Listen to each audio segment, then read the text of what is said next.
Welcome to our study of the book of Daniel. This is a work of the Mediview Church of Christ in Mesquite, Texas. And now, here is Mike Heisel with today's lesson. He cared not for the things of the veil, but trusted one who never failed. Oh, Daniel prayed, every morning, noon, and night. Welcome to our study of Daniel chapter 12. It's hard for me to believe that our study of this great book is almost over.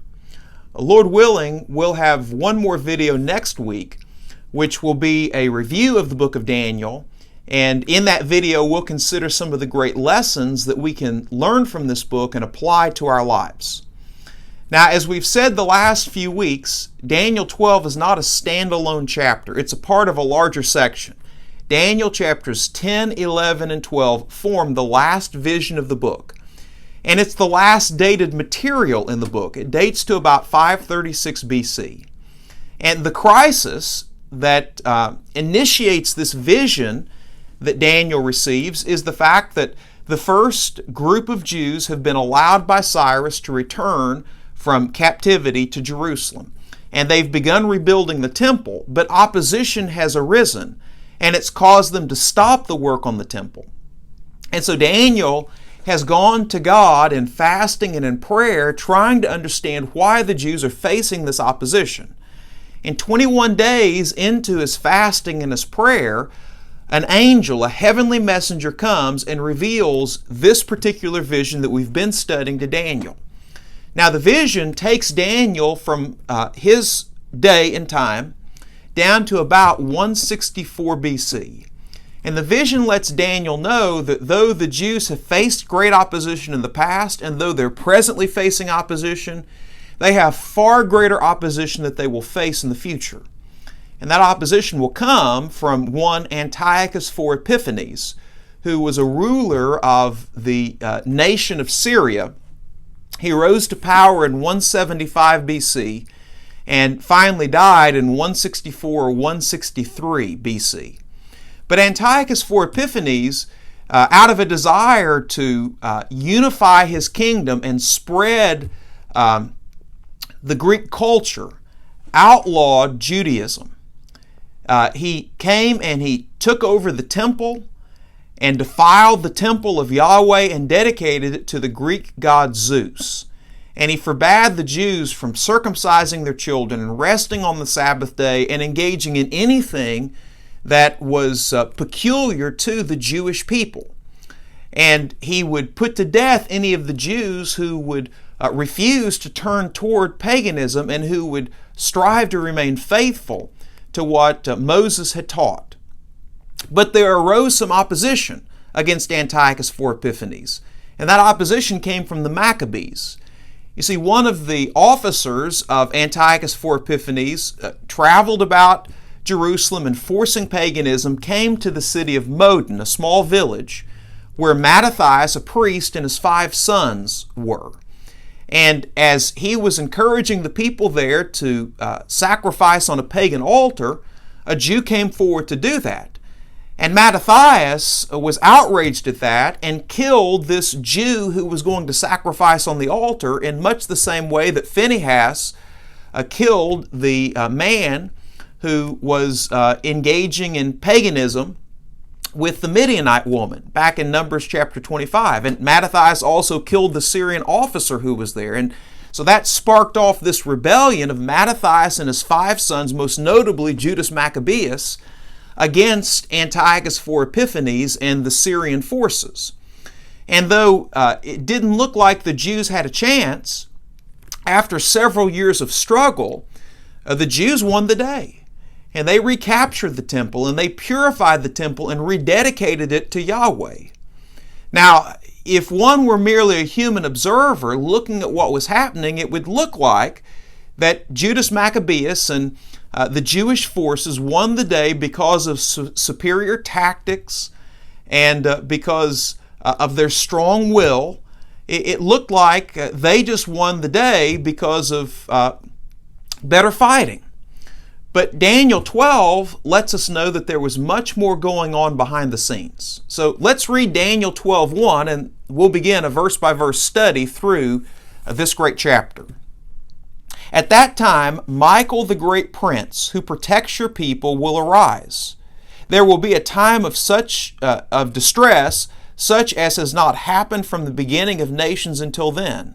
But at that time, your people, everyone whose name is found written in the book, will be delivered. So here, Daniel tells us about Michael, and he says Michael, who is this angel who protects the Jewish people, he will arise. Well, what time? Well, the time of the struggle between Antiochus IV Epiphanes and the Jews. Now, we were introduced to Michael back in Daniel chapter 10. And you remember in Daniel 10, the angel was saying that as Daniel began to pray and fast, he was sent from God. But as he came into the region of Persia, he was detained with the prince of the kingdom of Persia for 21 days. Now, the prince of the kingdom of Persia, as we talked about, is best identified as this patron angel, this evil angel who supported Persia, especially against God's people. And so this angel for Persia is struggling against the angel that's going to give Daniel this revelation. And this struggle goes on for 21 days, this wrestling match. But then Michael comes, this patron angel for the Jews, and he begins to fight with the angel against the Persian angel, and ends up restraining the Persian angel so that the angel who's been sent with the vision for Daniel is able to complete his journey from heaven to Daniel, who's at the Tigris River. But the angel says to Daniel, listen, after I finish giving you this vision, I've got to return and fight again with the prince of the kingdom of Persia, with his evil angel who supports Persia. And after him will come the prince of the kingdom of Greece. That is an evil angel who supports Greece. So presumably you put all that together, and even though Daniel 11 didn't explicitly say so, behind all of the struggle of Antiochus IV Epiphanes against the Jews was this evil angel who was supporting these Greek kingdoms. And through the power of this evil angel who's stirring up Antiochus IV Epiphanes, this evil demon, as we would think of him as in the New Testament, who's tempting Antiochus IV Epiphanes and working to give Antiochus IV Epiphanes success, as long as this goes on, Antiochus IV Epiphanes is conquering the Jews. He's winning the day. But at a certain point in that struggle, Michael, who's this patron angel for Israel, he will arise and he'll start struggling against that evil angel. And the Jews will start to win the day. So that seems like what's going on, which, by the way, and we'll talk about this a little bit more next week when we get into some of the lessons, we have to understand that as we see the affairs that are going on in our world, as one nation is struggling against another nation, and as there's turmoil within a nation like what we see in America right now, there's a lot more going on behind the scenes in the spiritual realm than what we see with our eyes of flesh. But Daniel 12:1 said that this time of the struggle between the Jews and the Syrians, it will be a time of distress such as has not happened from the beginning of nations until then. Now, Daniel has already said that the time of Babylonian captivity, that captivity that, the first deportation was 605 BC, and then there was a deportation in 597 BC, and then Jerusalem and the temple were destroyed in 586 BC, and it lasted until 538 BC. Daniel's already said that was a similar time. Look back at chapter 9 and verse 12. As Daniel is praying, as he realizes the end of the captivity is coming near, according to Jeremiah's prophecy, he says, Daniel 9:12, "You have fulfilled the words spoken against us and against our rulers by bringing on us great disaster," that is, the Babylonian captivity. "Under the whole heaven, nothing has ever been done like what has been done to Jerusalem." So, he uses this similar language. In the history of man, nothing as bad has ever happened. Well, the struggle with Antiochus IV Epiphanes, in some ways, Daniel says, will be even worse.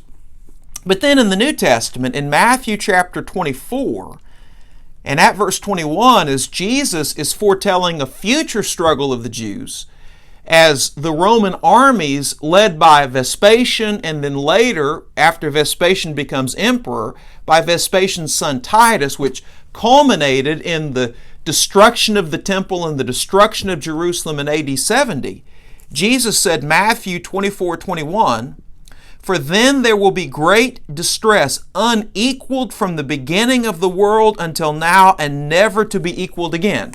So Jesus said that distress that the Jews experienced in this war with Rome would be worse than the Babylonian captivity, would be worse than the struggle that the Jews experienced under Antiochus IV Epiphanes. But then, Daniel 12:1, Daniel went on to say that, or to write, that everyone whose name is found written in the book will be delivered. That is, all the Jews whose names are found written in the book, they would be delivered from this time of great distress that was brought about as a result of Antiochus IV Epiphanes' persecution.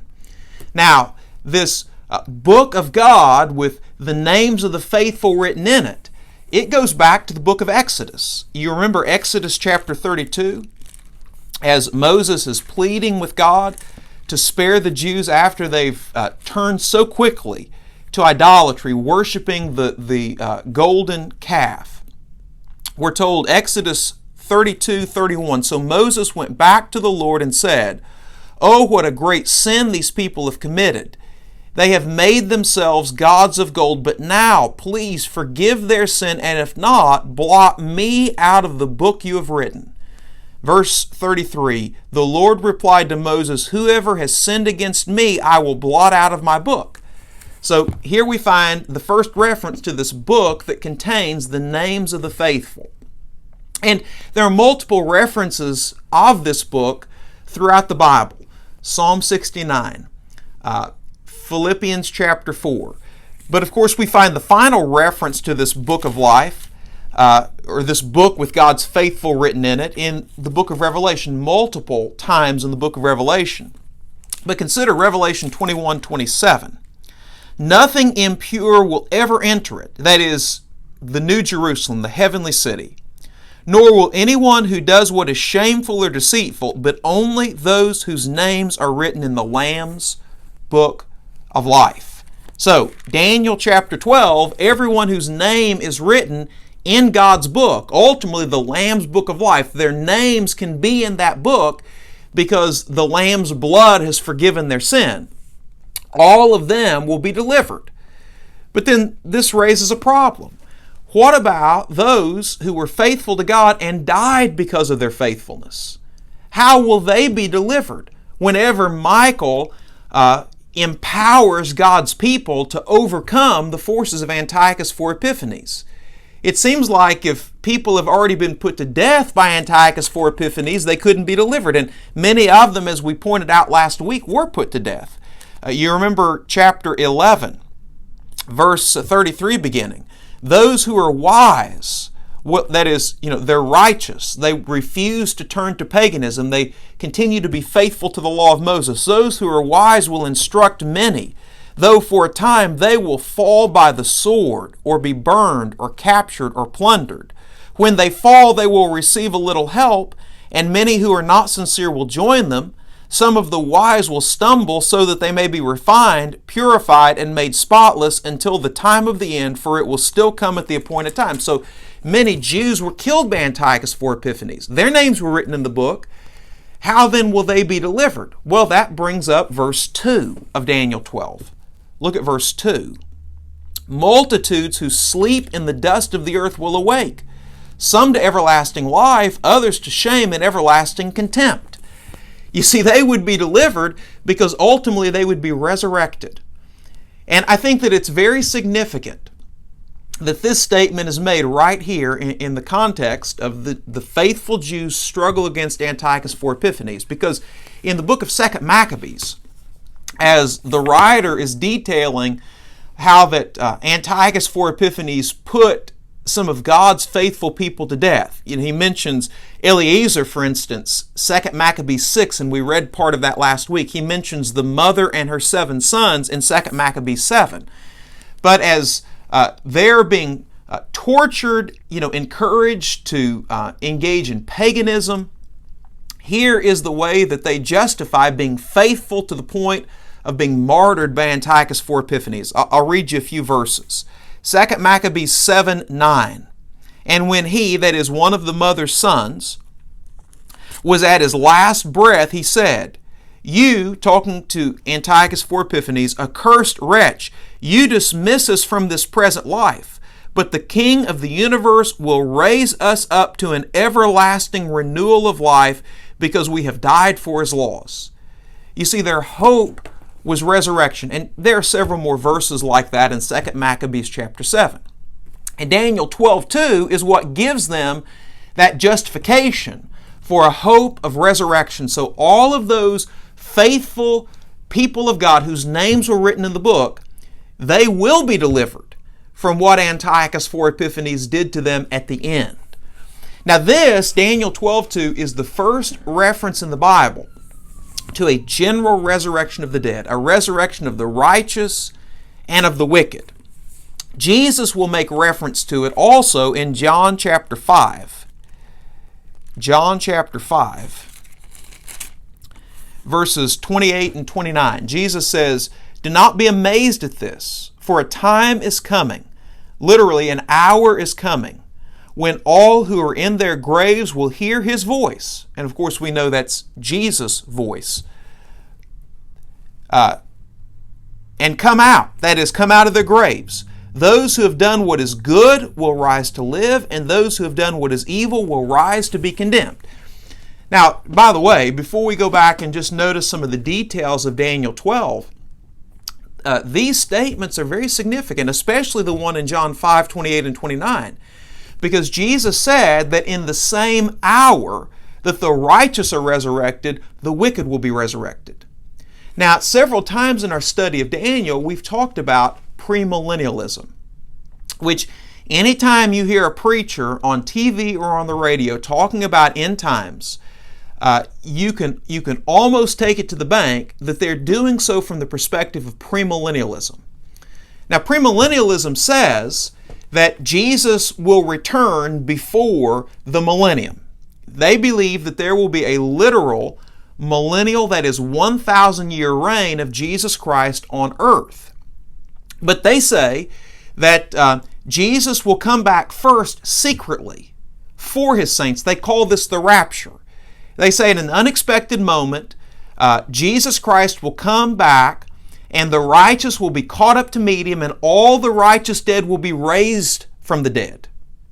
And they say at this point in time, that will usher in a 7-year tribulation period. An Antichrist will arise, and he'll make a treaty with the Jews. The temple will be rebuilt, all of that. And halfway through that 7-year tribulation period, he'll break his treaty with the Jews. He'll defile the temple, and that will usher in a period of time that's essentially hell on earth.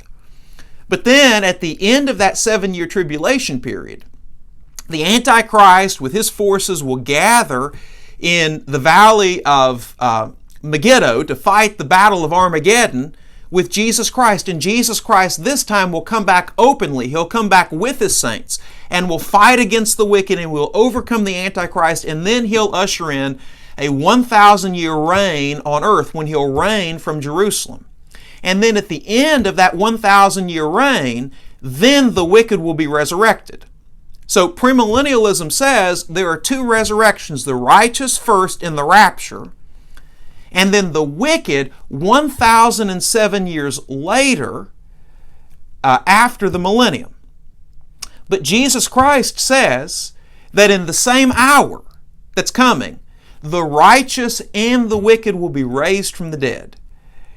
That just totally destroys the whole notion of premillennialism.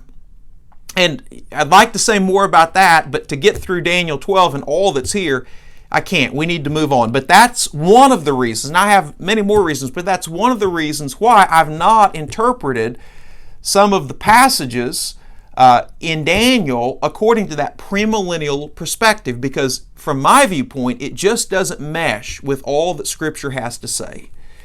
But Daniel 12:2 says multitudes, and literally it's many, but this is an example where many stand for all. It stands for a multitude as the NIV translates it. It's just like in Matthew 26:28, Jesus, in instituting the Lord's Supper, said, "This is my blood shed for many for the forgiveness of sins." Well, of course, we know that Jesus' blood was shed for the whole world. 1 John 2, verses 1 and 2. So there many refer to a multitude, which in reality is everybody. And so that's the idea here in Daniel 12 and verse 2. Those who sleep in the dust of the earth. Now, death oftentimes in Scripture is referred to under the euphemism of sleep. Sunday in my sermon I made reference to Acts chapter 7, the death of Stephen. Well, the way that Luke, the writer of Acts, describes Stephen's death is he fell asleep. Well, people sleep in the dust of the earth. That's a reference to their bodies. You remember in Genesis chapter 2, verse 7, we're told that God formed the body of man from the dust of the ground. And in Genesis 3, verse 19, as a penalty for sinning, in the day you eat of the tree of the knowledge of good and evil, you'll surely die. As a penalty for sinning, God said, "Dust you are, to dust you will return." In other words, your bodies will die. Well, Daniel says that those who sleep in the dust of the earth, that is, those who have died, their bodies are in the grave, they will awake. You see, in Scripture, just as death is euphemistically referred to as sleep, resurrection is referred to as being awakened. You remember what Jesus said in John 11. After Lazarus had died, and Jesus was going to raise Lazarus from the dead, Jesus said, John 11:11, "Our friend Lazarus has fallen asleep, but I'm going there to wake him up." Now that language caused some confusion among Jesus' disciples, but sleep is death, being awakened is resurrection. And so Daniel said, "Many of those who sleep in the dust of the earth will awake. Those who are dead and in the graves, they'll be resurrected. Some to everlasting life." And of course, that's exactly what Jesus said. Those who have done good will be raised to live. They'll never die again. Some to shame and everlasting contempt. Now this is, sometimes it's said that there's no reference to hell in the Old Testament. Well, that's not true. That's exactly what's being referred to here. The wicked are resurrected, and in their resurrected bodies, they'll suffer eternal contempt. They'll experience contempt. They'll be in a despicable condition in hell, and hell will go on forever and ever. Jesus said in Matthew 10, verse 28, "Don't fear those who kill the body, but are not able to kill the soul, but rather fear him who is able to destroy both soul and body in hell." And so hell is a place for both soul and body. The resurrection described here in Daniel 12:2 is that point in time when soul and body are united in both the righteous and the wicked. And so it's at that point in time that the wicked then in soul and body will suffer eternal contempt in the devil's hell. All right, verse 3. Those who are wise. Now remember, we noted those who are wise back in chapter 11, verse 33 and verse 35. Those who are wise are those who are righteous, those who are faithful to the old covenant, even in the midst of Antiochus IV Epiphanes' persecution. Those who are wise will shine like the brightness of the heavens, and those who lead many to righteousness like the stars forever and ever. Now, those who are wise and those who lead many to righteousness, same people. And again, go back and read 11:33 to 35. There are those who remain faithful and encourage others to remain faithful. And even if they're put to death in the resurrection, they'll be raised to life, and they'll be raised with far greater bodies than they had when that they gave up because of Antiochus IV Epiphanes having martyred them. You see, they'll be resurrected, and in their resurrection bodies they will shine like the brightness of the heavens. Their resurrection bodies will glow. Consider what Jesus said in Matthew chapter 13. No doubt Jesus had Daniel 12:3 in mind when he said this. And in Matthew chapter 13, Jesus looks forward to the end, and he says, verse 43, "Then the righteous will shine like the sun in the kingdom of their Father." You see, 1 Corinthians 15, Paul describes our resurrection bodies in this way. 1 Corinthians 15, I'll begin in verse 42. "So it will be with the resurrection of the dead. The body that is sown, that is buried," just like a seed is sown, the body is buried. "The body that is sown is perishable." It rots in the grave. "It is raised imperishable. It is sown in dishonor. It is raised in," note, "glory. It is sown in weakness." It's mortal. It can die. It succumbs to disease. "It's raised in power. It will never die again. It is sown a natural body. It is raised a spiritual body." And so our bodies will be raised, and our bodies will be raised in a glorified state like unto Jesus' own resurrection body, Philippians 3 verses 20 and 21, and we will be shining like the sun. There will be no need for makeup in heaven. We'll have a glorious existence. We'll be, as Daniel 12:3 goes on to say, like the stars forever and ever. And saying Matthew 12:43 will shine like the sun, well, the sun is a star. Verse 4 of Daniel 12. "But you, Daniel," the angel says to Daniel, "roll up and seal the words of this scroll until the time of the end. Many will go here and there to increase knowledge."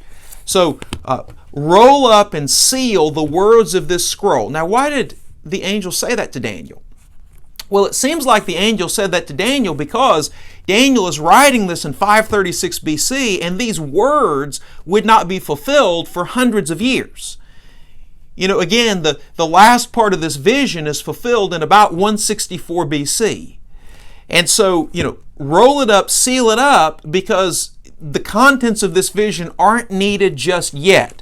Now, you contrast that with what's said in Revelation 22, as John is given this vision concerning God's ultimate victory over the Roman Empire and the salvation of the church from the hands of the persecuting Roman Empire. And here is what the angel told John in Revelation 22 verse 10. "Then he told me, do not seal up the words of the prophecy of this scroll because the time is near." So you don't seal it up when the fulfillment of the vision is near. You do seal it up when the fulfillment of the vision is still a long ways off. But another reason to roll it up and seal it is to keep it secure, because the contents of this vision would need to be known by God's faithful people. When these words start to come to pass, because God's people are familiar with them, they're faithful, they understand what's going on, they're wise, you see. But others, Daniel goes on to say, again, back to Daniel 12:2, would go here and there to increase knowledge. Seemingly, they're running all around trying to figure out what to do in this time of great tribulation. But they've got the answer if they would just unseal and unroll Daniel's scroll. But they won't. They're running here and there trying to find some sort of man-made wisdom to figure out how to handle the situation. But, to no avail. So that's the end of the vision proper, right there. Remember, the vision proper went from 11:2 through 12:4. But now we're going to see Daniel and other angels struggle with the meaning of the vision, beginning in 12:5. So, verse 5 of chapter 12. "Then I, Daniel, looked, and there before me stood two others." Now, you remember Daniel has seen this glorious angel that came to him with the vision as Daniel is by the Tigris River. Remember, this happens by the Tigris River. So, the description of the angel who's been giving him the vision is found in chapter 10, verses 4 to 6. But Daniel says now, chapter 12, verse 5, "There before me stood two others, one on this bank of the river, the Tigris River, and one on the opposite bank." Verse 6, "One of them," that is, one of these other angels, and none of these are identified. We just don't know. Is one of them Gabriel? One of them Michael? Just don't know. one of them said to the man clothed in linen, that is the one who has given Daniel this vision. So one of the angels says to the angel who's giving Daniel the vision, who was above the waters of the river, how long will it be before these astonishing things are fulfilled? Now, what's really interesting about that is this vision is something that concerns God's people. But the angel wants to know how long. When will this take place? So the angel is interested in what happens to God's people. Now, that shouldn't surprise us because that's what we're told also in the New Testament. You remember what Peter wrote in 1 Peter chapter 1. 1 Peter chapter 1 and verse 12, after talking about the fact that the Old Testament prophets revealed things concerning Jesus and his suffering and his entering into glory and the salvation that he would give God's people. 1 Peter 1:12 says this, even the angels long to look into these things. Angels are interested in what happens to God's people. Hebrews 1 and verse 14 says they are ministering spirits sent forth to minister to those who will be the heirs of salvation. That's you and me. They're sent forth to serve us by God. And in Matthew 18 verse 10, angels are referred to as our angels. So it shouldn't surprise us that they're interested to know about the things that happen to God's people. They want to know, when will this vision be fulfilled? Verse 7 of Daniel 12. The man clothed in linen, again, the one, chapter 10, verses 4 to 6, who gives Daniel the vision, who was above the waters of the Tigris River, lifted his right hand and his left hand toward heaven, and I heard him swear by him who lives forever and ever, saying, it will be for a time, times, and a half time. When the power of the holy people has been finally broken, all these things will be completed. So, he takes this oath to attest to the truthfulness of what he's about to say. That is, the timing of this vision. And he raises his right hand and his left hand. Now, usually in an oath, only one hand is raised. For instance, Deuteronomy chapter 32, God takes an oath. And in Deuteronomy 32 verse 40, God says, I lift my hand to heaven and solemnly swear, as surely as I live forever, etc. So the fact that the angel raises both hands is intended to communicate very solemnly that what he's saying is true.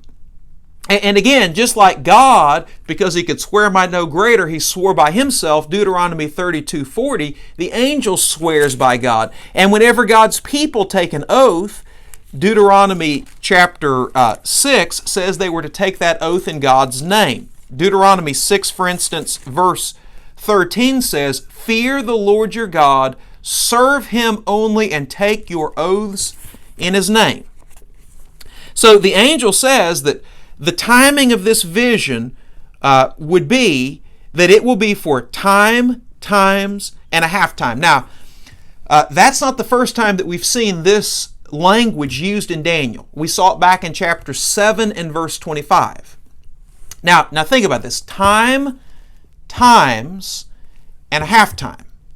Now, if as we pointed out when we looked at Daniel chapter 7, what you would expect would be time, times, right? Times would be double time.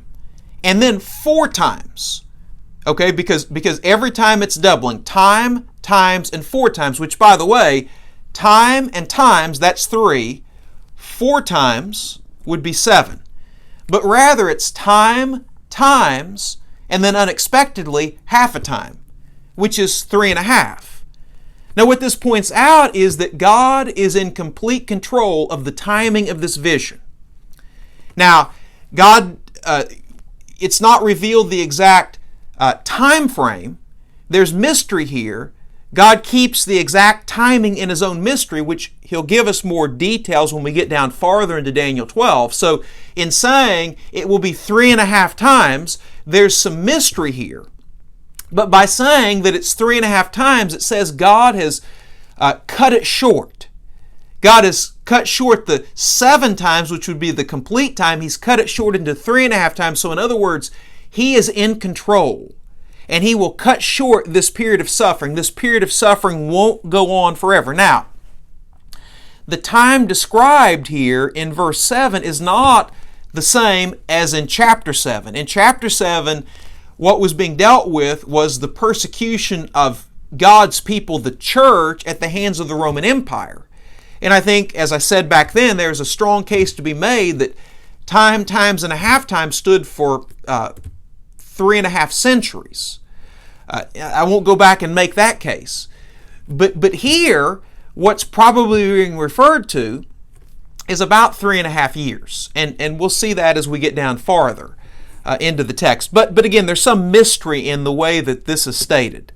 Now we're told when the power of the holy people, again looking at verse 7, has been finally broken, all these things will be completed. Now, as we pointed out, this period of suffering that God's people would go through at the hands of Antiochus IV Epiphanes, this was the result of God's wrath on them. Back in chapter 11 and verse 36, the end of the verse, it says, "He," that is Antiochus IV Epiphanes, "will be successful," that is in his persecution of God's people, "until the time of wrath is completed." You know, God was chastening his people. God was trying to move them through this persecution to be faithful. And so this suffering would go on until God's wrath was completed, until God had chastened them enough to turn their hearts back to him. And that would take place in time, and half a time, you see. And anyway, that would happen when God's people's power had been finally broken at the hands of Antiochus IV Epiphanes. Then God turned the suffering and God gave them victory over Antiochus IV Epiphanes. So God was using the sinful nation of Syria and the sinful king Antiochus IV Epiphanes to chasten his people. And that's what you see throughout Scripture. As we pointed out relative to Nebuchadnezzar, the book of Habakkuk shows that God used wicked Nebuchadnezzar to chasten his own people. Or I'll just go ahead and read this verse. Isaiah chapter 10, which Isaiah 10 refers to God allowing Sennacherib to come in and to invade Judah and nearly conquer the people of Judah. Here's what Isaiah chapter 10 verses 5 and following says. "Woe to the Assyrian, the rod of my anger." You see, Sennacherib was the switch, if you will, that God used to spank his people. "In whose hand is the club of my wrath. I send him against a godless nation," that is Judah. "I dispatch him against a people who anger me, to seize, loot, and snatch plunder, and to trample them down like mud in the streets." But this is not what he intends. Sennacherib doesn't mean to be used by Yahweh, but God is sovereign. This is not what he has in mind. His purpose is to destroy and put an end to many nations, but God's purpose was to chasten his people. And the same was true. God used Antiochus IV Epiphanes to totally break the power of God's people, to chasten them and turn their hearts back to him. Okay, back to Daniel 12. Let's look at verse 8. "I heard," Daniel speaking now, "I heard, but I did not understand. So I asked, my Lord, what will be the outcome of all this?" So Daniel doesn't understand this vision that he's being given. And by the way, it was often the case that God's people didn't understand. Back to a passage that we noted a few moments earlier, 1 Peter chapter 1, talking about the Old Testament prophets and their prophecy concerning Jesus. 1 Peter 1, beginning in verse 10 says, "Concerning this salvation," that is, through the gospel, "the prophets who spoke of the grace that was to come to you searched intently and with the greatest care, trying to find out the time and circumstances to which the Spirit of Christ in them pointed when he predicted the sufferings of the Messiah and the glories that would follow. It was revealed to them that they were not serving themselves, but you, when they spoke of the things that have now been told you by those who have preached the gospel to you by the Holy Spirit sent from heaven." So in other words, Isaiah, as he wrote Isaiah 53, he didn't understand what he was writing the way that we understand it. We've got the New Testament to interpret Isaiah 53 for us, but Isaiah had to scratch his head. He didn't understand it. What he was revealing was not something for him specifically, but it was something for those who would come after him. In the same way, what Daniel is revealing in this vision, Daniel chapters 10 through 12, doesn't benefit Daniel per se. It's written for the benefit of those who would come after Daniel, those who would live during the time of Antiochus IV Epiphanes, to prepare them to be faithful, to give them hope to be faithful. And if they have to die for their faith, to have confidence that God would raise them from the dead. And again, that's exactly what they had. 2 Maccabees chapter 7 tells us. Okay, but Daniel's saying, Daniel says, I didn't understand. And so he asks, what will the outcome of all this be? What does all this vision mean? Verse 9 of Daniel 12. Go your way, Daniel, because the words are rolled up and sealed until the time of the end. Go your way. In other words, get back to your business. These words are rolled up and sealed until the time of the end. This won't happen in your lifetime. This is much like chapter 8. Again, what's revealed in Daniel chapters 10, 11, and 12 is what's revealed in Daniel chapter 8, just in greater detail. And in Daniel chapter 8, we're told, verse 27 of that chapter, I, Daniel, was worn out. I lay exhausted for several days. The vision wore him out. Then I got up and went about the king's business, and I was appalled by the vision. It was beyond understanding. Daniel didn't understand the things he revealed, or the things that were revealed to him back in chapter 8 that he wrote down concerning Antiochus IV Epiphanes. He didn't understand it then, but after the vision was given to him, he just went back about the king's business. And that's what Daniel is told to do here. Go your way. Go back about the king's business, Daniel. These words are rolled up and sealed until the time of the end. But he is given a little bit more information in verse 10. Many will be purified, made spotless, and refined, but the wicked will continue to be wicked. None of the wicked will understand, but those who are wise will understand. Right? So, how would many be purified, made spotless, and refined? Well, again, all of this persecution was designed to chasten God's people, to lead them back to Him. It's through their suffering at the hands of Antiochus IV Epiphanes and their struggle that they're purified spiritually. Again, chapter 11 that is, and verse 35. Some of the wise will stumble, that is, they'll be put to death, so that they may be refined, purified, and made spotless until the time of the end, for it will still come at the appointed time. Right? So those who are righteous in their struggle against Antiochus IV Epiphanes, they're going to be spiritually refined, but the wicked, who haven't been reading Daniel, the wicked will just go on and be wicked. The wicked would include those among the Jews who would compromise and follow the paganism that Antiochus IV Epiphanes has legislated, and it would also include the pagan Syrians who don't realize that they've been spoken of in prophecy. The wicked will just keep on being wicked. But we're told those who are wise will understand. They'll understand because they're reading Daniel. Now, concerning something Daniel prophesied of in a later time, Daniel chapter 9, as we noted, prophesied the destruction of Jerusalem, right? Notice what Jesus says to His disciples concerning Daniel's prophecy concerning the destruction of Jerusalem. Matthew 24 and verse 15. Jesus said, so when you see standing in the holy place the abomination that causes desolation, which that is Luke 21:20, Jerusalem surrounded by the Roman armies, right? They're going to make that place desolate. They're going to make it uninhabited. The abomination that causes, spoken of through the prophet Daniel, let the reader understand.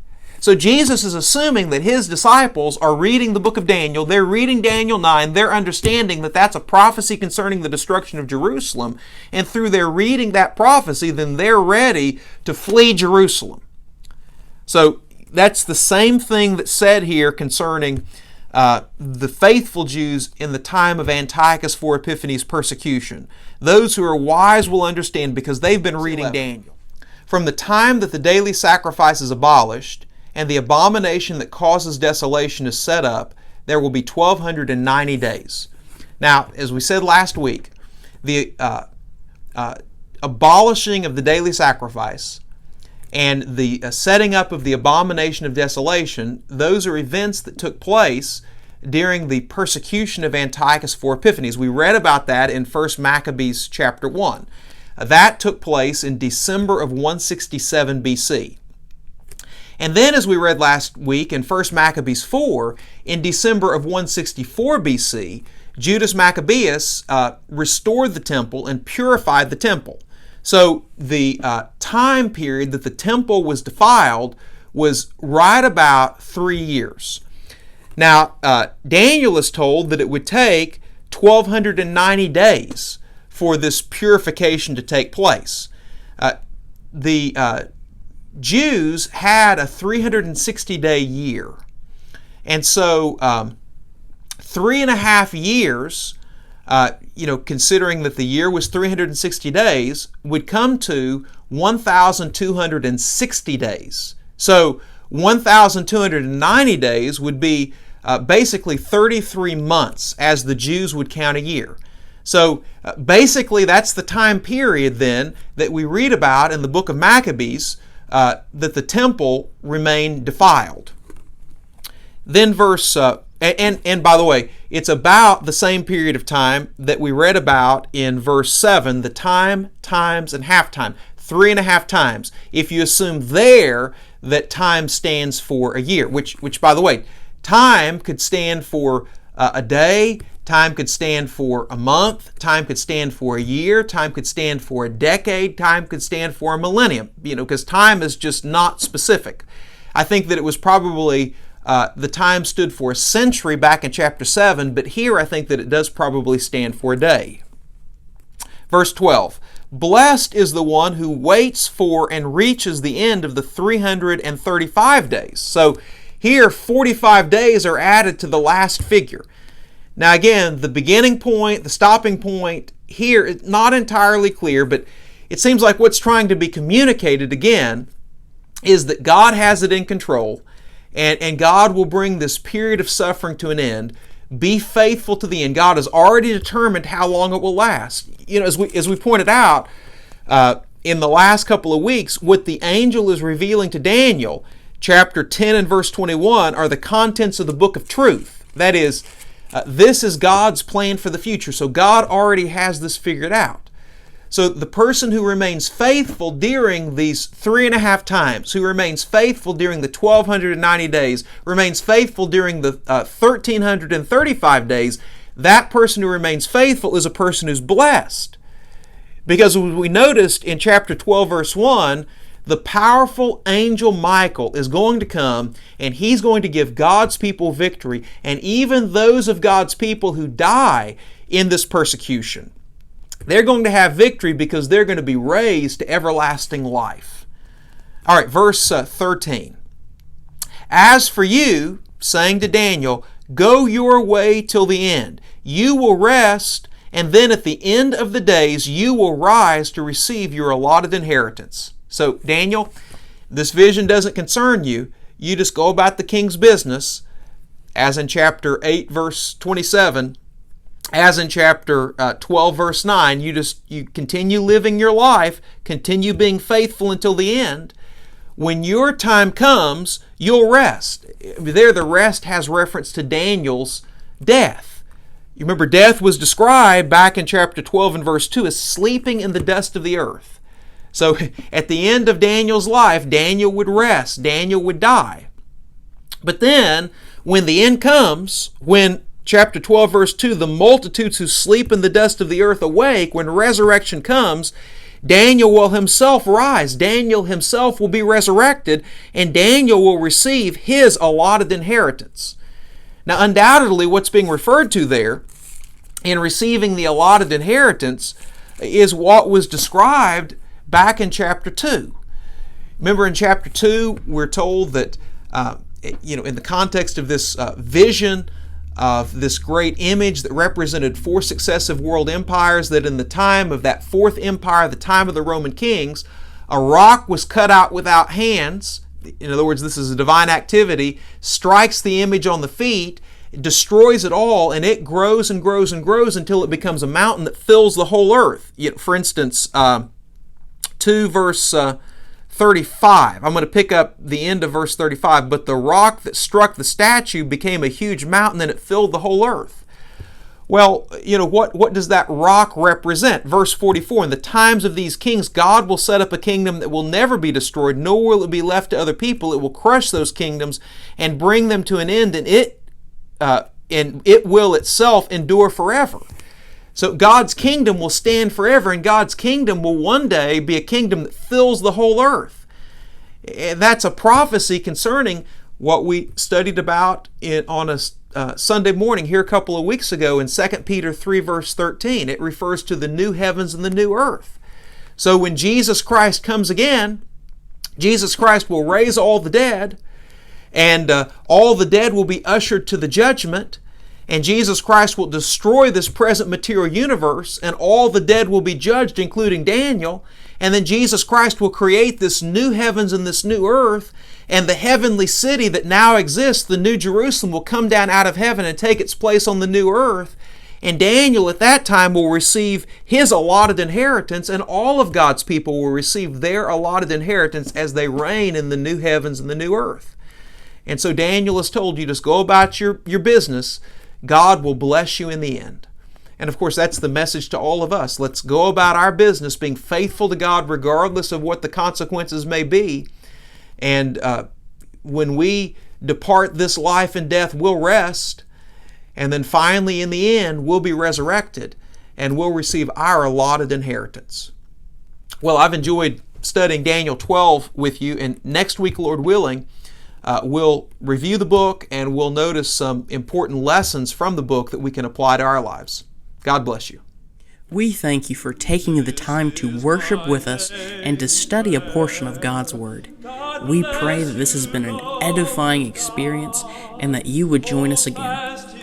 Now, if at any point during the lesson you had some questions, please feel free to email us at mheisel@meadowview.org. The email is both on the screen and in the description below. It is our goal to answer every Bible question with a Bible answer, to speak where the Bible speaks, and to be silent where it is silent. God bless you. We love you.